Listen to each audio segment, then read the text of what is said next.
Welcome to Nisha classes at UK.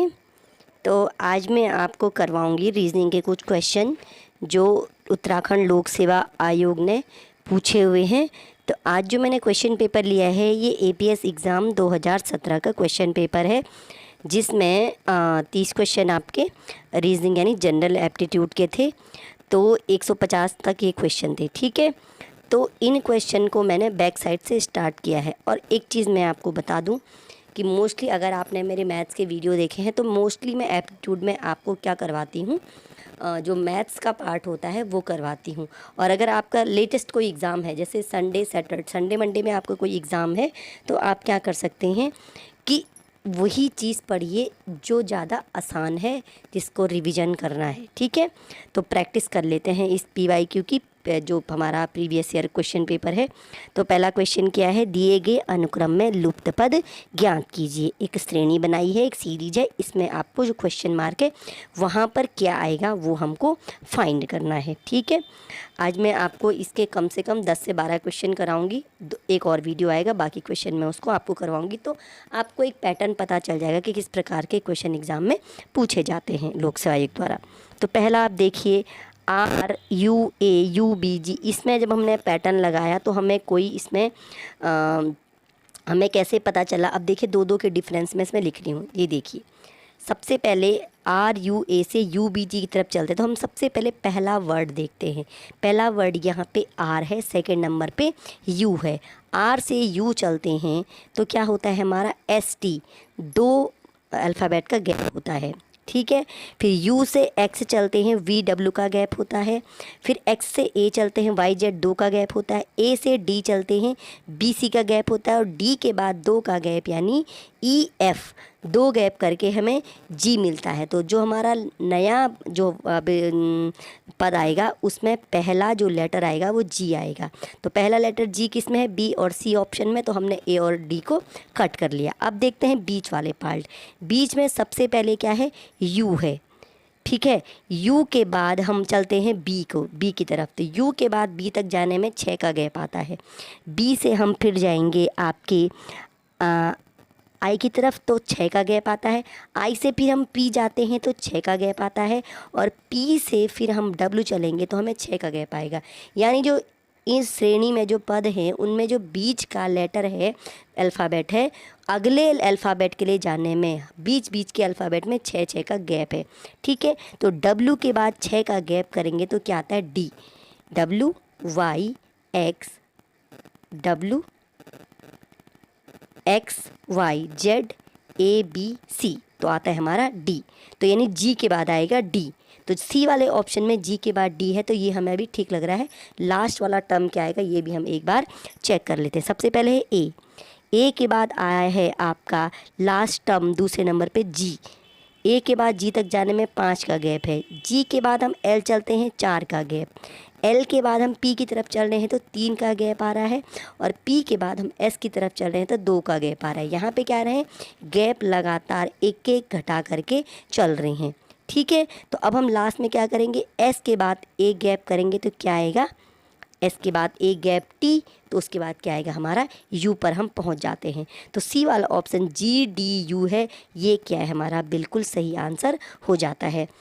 इस तरह के क्वेश्चन में आपको सिर्फ और सिर्फ प्रैक्टिस से ही आप इनको समझ सकते हैं, क्योंकि कोई निश्चित क्रम इनका नहीं होता है। कहाँ पे कहीं पे 2 का गैप है, कहीं पे 6 का गैप है। तो जितना आप इस प्रकार के क्वेश्चन की प्रैक्टिस करेंगे उतना आप एग्ज़ाम में इनको अच्छे से जल्दी से सॉल्व कर पाएंगे, ठीक है। फिर है एक डायरेक्शन वाला क्वेश्चन। रमेश उत्तर दिशा में 25 मीटर चलता है। तो सबसे पहले हम इसमें क्या कर लेंगे, एक डायरेक्शन बना लेंगे ईस्ट वेस्ट नॉर्थ साउथ की, ठीक है। पहला पार्ट क्या है, रमेश उत्तर दिशा में 25 मीटर चलता है। उत्तर नॉर्थ की साइड ऊपर की तरफ 25 मीटर चला। फिर दाईं ओर मुड़कर उत्तर की तरफ जा कर के जिसका दायां होता है वो होता है पूर्व की तरफ। अब वो चल रहा है यहाँ से 40 मीटर, ठीक है। जब वो पूर्व की तरफ चल के रुक गया तो उसका मुंह अगर पूर्व की तरफ है तो उसका दायां हो जाता है फिर से नीचे की तरफ यानी दक्षिण दिशा में। अब वो घूमेगा 45 मीटर दक्षिण दिशा में। तो 45 मीटर दक्षिण दिशा में जाएगा तो ये जो 25 वाला लाइन है इसको क्रॉस करके नीचे की तरफ बढ़ेगा, ठीक है। 45 है तो 45 में जो 25 मीटर है, ऊपर का 25 यहाँ तक तो 25 मीटर क्रॉस हो जाएगा, बिल्कुल इक्वल डिस्टेंस है। और बाकी 45 में से 20 बच्चे, वो कहाँ जाएगा, इस लाइन के नीचे। यानी ये टोटल जो मैंने दिखाई है, अब वो जब दाईं ओर चला तो ये हो गया आपका 45 मीटर। अब वह यहाँ से बाईं ओर मुड़ेगा। यहाँ से जब वह बाईं ओर मुड़ता है तो फिर वह चलेगा अपने पूरब की ओर। ठीक है, फिर वह चला 20 मीटर। 20 मीटर पूरब की ओर चलने से फिर वह बाईं ओर मुड़ेगा। अब उसका बाईं ओर हो जाएगा उत्तर की तरफ, यानी अब वो चलेगा वापस ऊपर की तरफ। ठीक है, ध्यान रखिएगा, बायां उसका मुख जिधर होगा ना, वहीं से वो बायां चलेगा 20 मीटर। और लास्ट में फिर वह अपनी बाईं दिशा में मुड़कर 20 मीटर, फिर वह बायां मुड़ेगा तो अब घूम गया वापस पश्चिम दिशा में, यानी जिधर उसे स्टार्टिंग करी थी उस डायरेक्शन में वो 20 मीटर चलेगा। तो ये सारे 20 मीटर हैं तो ये इक्वल हो जाएगी। ये 20 है, ये 20 है, ये 20 दिया हुआ, तो यहाँ पे ये 20 क्रॉस हो जाएगा। अब आपको बताना है कि आरंभिक स्थिति से वह किस दिशा में होगा। आरंभिक स्थिति उसकी जहाँ से उसने यहाँ से स्टार्ट किया था चलना, तो यहाँ से वह किस दिशा में है, आपके पूर्व दिशा में है। उसकी डायरेक्शन कौन से है, यहाँ से पूर्व दिशा में है। ठीक है, ध्यान से एक बार और कोशिश करके देख लेते हैं इस क्वेश्चन में हुआ क्या है। सबसे पहले तो आप east west north south direction आप क्या करेंगे, शो कर देंगे। इस क्वेश्चन को करने का मैंने पहले भी जितने मैथ्स के वीडियो बनाए हैं आप उन्हें देख सकते हैं। मैंने PYQ कराए हैं, पिछले ईयर के क्वेश्चन कराए हैं, आप वहाँ से भी इस प्रकार क्वेश्चन देख सकते हैं। सबसे पहले उत्तर की तरफ चला 25 मीटर, यहाँ से दायां चला 40 मीटर, यहाँ से दायां हो जाएगा पूरब दिशा, ये चल गया 40 मीटर। अब वह यहाँ से दायां मुड़ता है, दायां मुड़ता है आपके 45 मीटर। ठीक है, 45 में से 25 डिस्टेंस जो हो जाएगी ऊपर के लिए इक्वल हो जाएगी, और बाकी बचेगी आपकी 20 मीटर, वो हो जाएगी आपकी नीचे यहाँ पे। फिर यहाँ से वह कहाँ जाता है, फिर वह मुड़ रहा है बायां ओर, बाईं ओर फिर वह पूरब की तरफ मुड़ेगा 20 मीटर, फिर वह बाईं, तो अब हो जाएगा उसका बायां उत्तर 20 मीटर फिर ये डिस्टेंस है।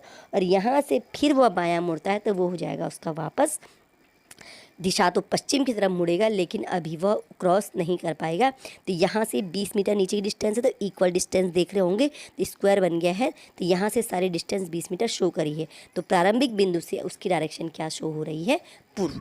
ठीक है, 2 बार मैंने आपको करके दिखा दिया है, पॉज करके फिर से देख सकते हैं। ये इस प्रकार का क्वेश्चन है, ये क्वेश्चन मैं आपको नहीं करवाऊंगी क्योंकि इस प्रकार क्वेश्चन एग्जाम में रैंडमली कुछ पूछे जा सकते हैं, तो वहाँ पे ये इनका कोई सॉल्व करने का कोई स्टैंडर्ड तरीका नहीं है।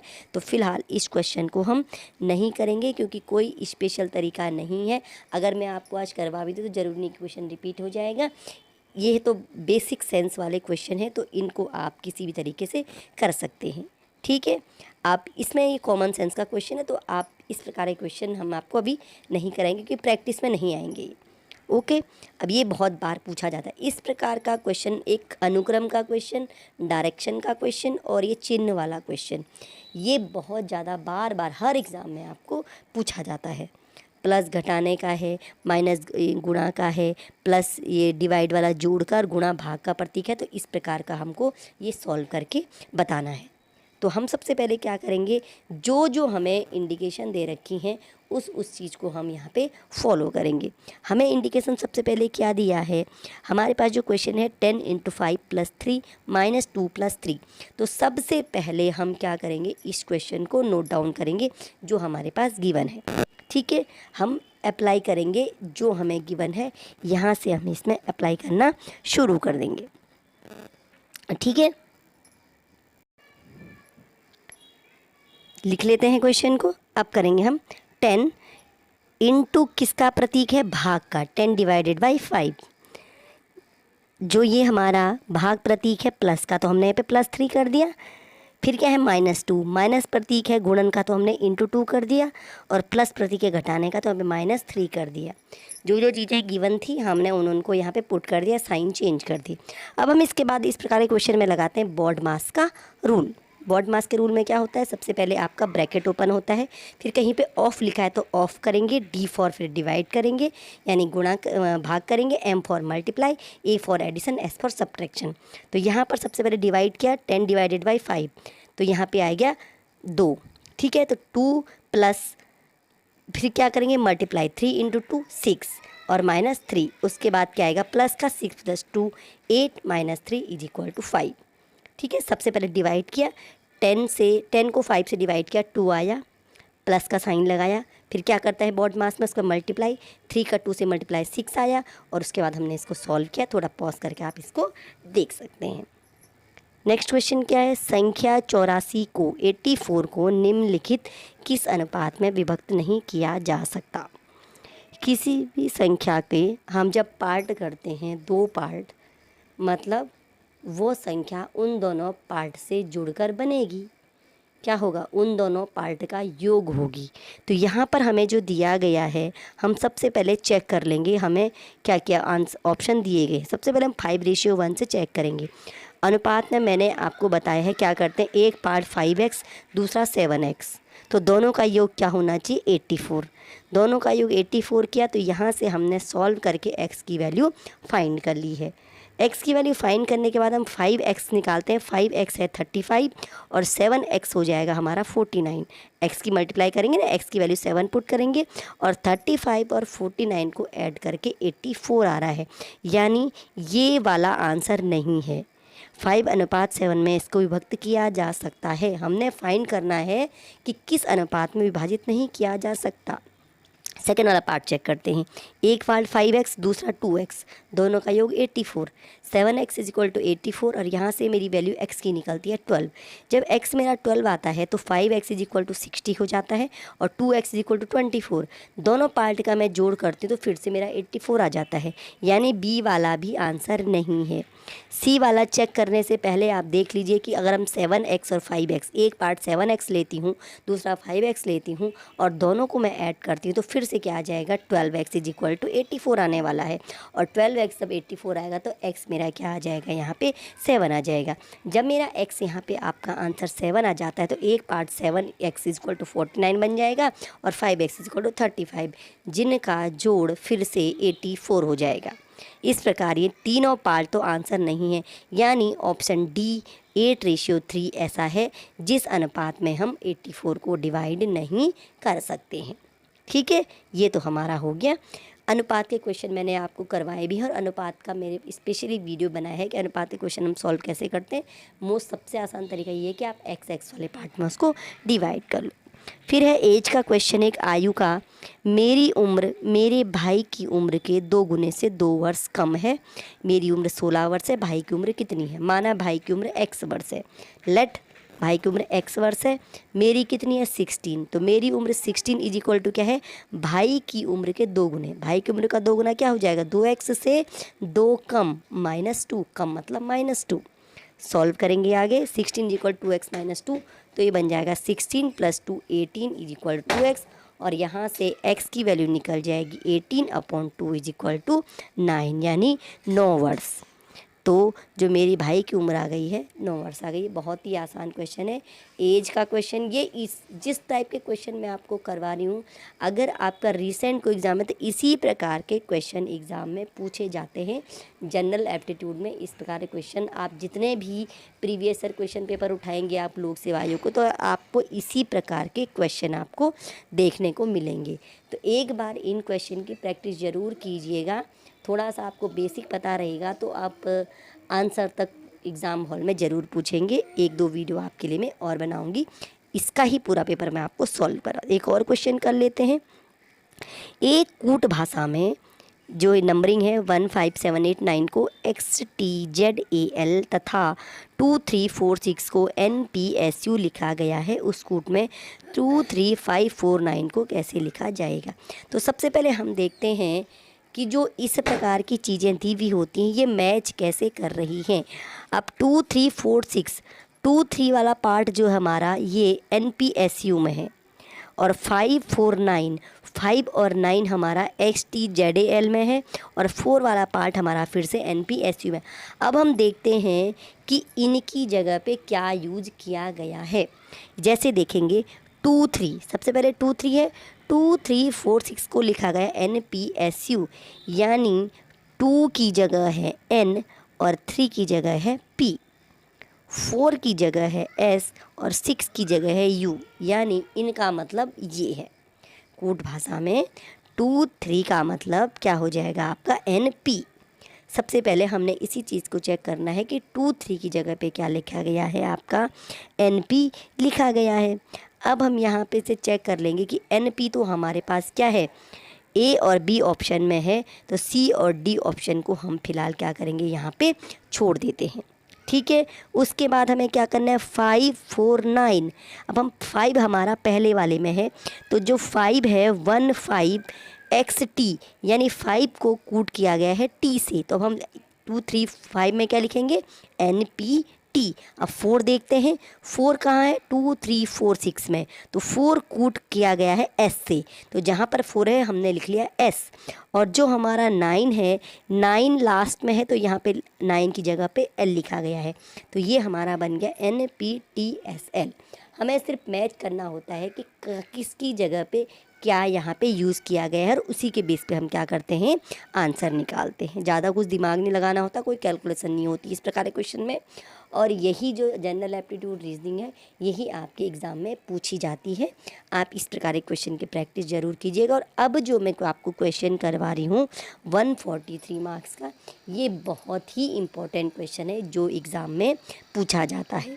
इस प्रकार के क्वेश्चन को करने का एक स्टैंडर्ड तरीका मैं आपको बता रही हूँ, और इसे आप ज़रूर कीजिएगा। यही इसी टाइप के क्वेश्चन एग्ज़ाम में ज़रूर पूछे जाते हैं। तो सबसे पहले हम क्या करेंगे, जो सबसे अंदर का पार्ट है √7 + 4√3, इसको मैं सॉल्व करूँगी। अब हम 7 को लिख लेंगे 4 + 3। देखिए सबसे पहले ब्रैकेट के अंदर 7 + 4√3 है, तो मैंने 7 को लिख लिया 4 + 3, और ये प्लस 4√3। जो 4 है वो मेरा 2 का स्क्वायर है, 3 हमारा √3 का स्क्वायर है, और प्लस यहाँ पे अगर हम इसको A² + B² + 2AB करें, तो 2A हमारा 2 का स्क्वायर है ना, तो A 2 हो जाता है, और B हमारा √3 है, तो 2AB। अब ये बन गया है A² + B² + 2A मतलब 2 और B मतलब √3, तो 2AB A + B का होल स्क्वायर, यानी ये बन गया 2 + √3 का होल स्क्वायर। अगर आपको अलजेब्रा आती है, A + B का होल स्क्वायर का फॉर्मूला पता है, तो आप सीधे सीधे देख के बता सकते हैं ये 2 + √3 का होल स्क्वायर। अब ये रूट के अंदर है, क्वेश्चन में देखिए 7 + 4√3 रूट के अंदर है, और उसकी वैल्यू आई है 2 + √3 का होल स्क्वायर। तो जब हम इसका रूट करेंगे तो इसका स्क्वायर हट जाएगा, ये बन गया 2 + √3। अब क्वेश्चन को स्टार्ट करते हैं। √3 + 8 के अंदर जो रूट आया था, तो अंदर वाले पार्ट की वैल्यू क्या हो गई है, 3 + 8, और 7 + 4√3 जो रूट था उसकी वैल्यू आ गई है 2 + √3। सॉल्व करते हैं, मल्टीप्लाई करते हैं, तो 3 + 8 × 2 16, और प्लस 8 × √3 आ गया है। ठीक है, अब हम फिर से इसको स्क्वायर वाले में तोड़ेंगे, तो ये बनेगा √3 का स्क्वायर, प्लस 16 को लिखेंगे 4 का स्क्वायर, और प्लस इसको भी 2AB। A यानी हमारे पास क्या है, 4 ले लो, चाहे कुछ भी ले लो, √3 ले लो, और B हमारे पास √3 है, तो ये बन गया A² + B² + 2AB, और यहाँ से ये बन गया √3 + 4 का होल स्क्वायर, यानी जो ये √3 + 8 √7 + 4√3 वाला पार्ट था, इसकी वैल्यू आ गई है आपके √3 + 4। अंडर रूट जब हम इसका निकालेंगे तो ये बन जाएगा हमारा √3 + 4। अब जो ब्रैकेट के अंदर जो हमारी जो अंडर रूट के अंदर चीज़ें थी, अब हम इसको सॉल्व करेंगे। जितना भी ये था, अब हम इसको सॉल्व करने की कोशिश करेंगे, तो अंडर रूट माइनस √3, और उसके बाद प्लस में जितनी चीज़ें थी वो हमारी सॉल्व करके क्या आई हैं, √3 + 4। सबसे पहले हमने √7 + 4√3 को सॉल्व किया, फिर हमने √3 + 8 और जो ये पार्ट आया इसको सॉल्व किया, और लास्ट में हम सॉल्व करेंगे अंडर रूट माइनस √3 प्लस, और फाइनल वैल्यू हमारी क्या आई है यहाँ पे, √3 + 4। सबसे नीचे देख सकते हैं आप, ये √3 + 4 आया है, तो माइनस √3 + √3 आपका कैंसिल हो जाता है। यहाँ पर मेरा बचता है √4, और √4 की वैल्यू आती है 2। थोड़ा ध्यान से इस क्वेश्चन को सुनिएगा, पॉज करके कोशिश कीजिएगा करने की, नंबरिंग चेंज करके इस प्रकार के क्वेश्चन एग्ज़ाम में पूछे जा सकते हैं। तो आज मैंने आपको 8 क्वेश्चन करवाए हैं, ओके, 8 क्वेश्चन करवाए हैं। सारे क्वेश्चन वैसे हैं जो एग्ज़ाम में बार बार यही पैटर्न एग्ज़ाम में पूछा जाता है। अब देखिए यहाँ पे 121 से लेकर के 150 तक 30 क्वेश्चन इस एग्ज़ाम में पूछे गए थे। एग्ज़ाम था ये एपीएस का एग्ज़ाम, जो अपर निजी सचिव का होता है 2017 का। तो कल हम क्या करेंगे, फिर से 8 से 10 क्वेश्चन सॉल्व करेंगे, और संडे मंडे में अगर आपको एग्ज़ाम है तो आपके लिए बहुत